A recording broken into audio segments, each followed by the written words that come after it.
Hey guys, it's me, Hasba with WTI, and what if I told you that this bag is convertible? This convertible crossbody handbag by Kate Spade Carson is so versatile. I've worn this one to weddings, whenever I'm gonna hang out with my friends, on date nights, and it goes just perfect with any outfit.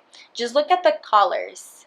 The beige, white, and black just make it perfect to fit or match any outfit. And I love the fact that it has two straps. So look at this one.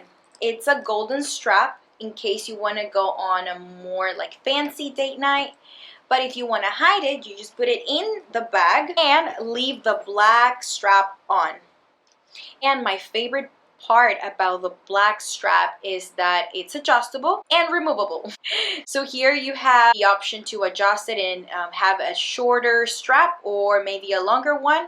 And then what if you don't want to have the black strap at all? Well, then it's removable. You can just remove it from both sides and then just have the golden strap with you to make it more fancy and more comfortable to carry.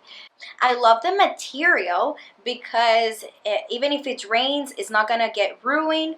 The inside is just as cute as the outside. It has some little hearts that represent the brand. It has Kate Spade in the inside. It also has an interior pocket where you can put your credit or debit cards. And it also has an exterior pocket, and this is where I put my phone, just to have easy access to it. So if you want to keep it simple because you don't want to carry a lot of things with you, but at the same time look super nice and fancy, well, this bag will do, and that's just my point of view.